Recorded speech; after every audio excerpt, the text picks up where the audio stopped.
Hello hello. हाँ हाँ बोलो, सुनाता आवाज, बोलो का बात बा। अरे कहाँ मोबाइलवा रख देने रहुआ? अरे मोबाइल इधर अलग काम करत रहनी है, बोलो। अरे वो सब तो ठीक बा, लेकिन एगो खुशखबरी बा। अरे कैसन खुशखबरी बा, बताओ हमरा के। अरे अपना पंचायत के सरिता दीदी जौन बानी ना। हाँ हाँ हाँ, मनन सिंह जी के पत्नी, का बात बा? अरे हाँ, वहाँ के मुखिया में उठतन। बहुत अच्छा बात बा, बताओ। हाँ तो रहो घरे आवे के पड़ी।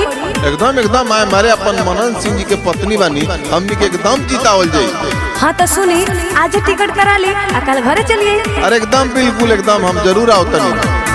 आहिल बा चुनाव राजा जी, बाहरा से आए राजा जी, आहा के अपना मनन भैया के विजयी बनाए राजा जी।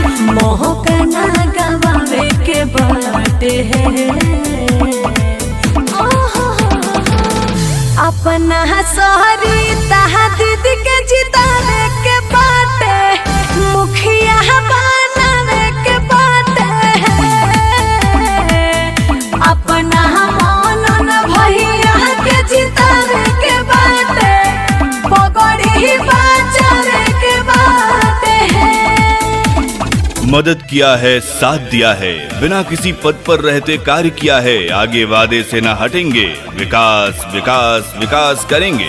जी हाँ, ये कहना है सिमरा पंचायत की जनता जनार्दन से सरिता देवी और मनन सिंह जी का।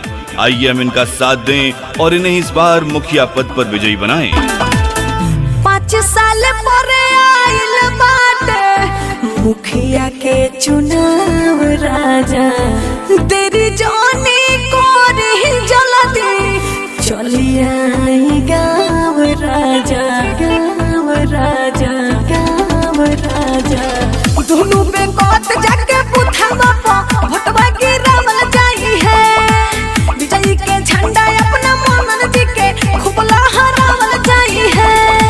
सबका से बतावे के बात है,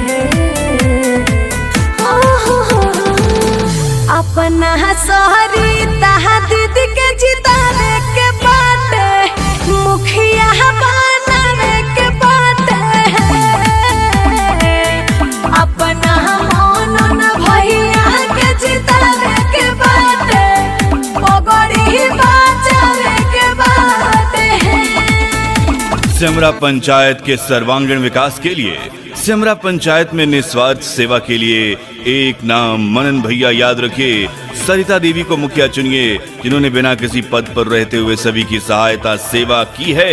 आइए हम उनका साथ सहयोग करें और सरिता देवी को विजयी बनाएं। इन्हीं के हवा पूरा गहुआ में बहुत आवे, जीती है मनन जी भैया, सब लोग कहता रे, कहता रे, कहता रे। गहुआ के बच्चा बच्चा बूढ़ा सब करत पर चार बड़े हो, अपन मनन भैया सब से करत कुहार बड़े हो। इनके ना भुलावे के बात है, अपना शहरी तहा दीदी के जितावे के बाटे, मुखिया बनावे के बाटे, अपना मनन भैया के जितावे के बाटे, पगड़ी बचावे के बाटे। जी हाँ दोस्तों, याद रखिएगा, कर्मठ, शिक्षित, सुयोग्य और एक ऐसा प्रत्याशी जो सामाजिक हो, समाज के बीच रहता हो, यही प्रत्याशी हैं मनन भैया और सरिता देवी। यही भविष्य बदल सकते हैं सिमरा का। हमें इनका साथ देना है और इन्हीं को मुखिया चुनना है।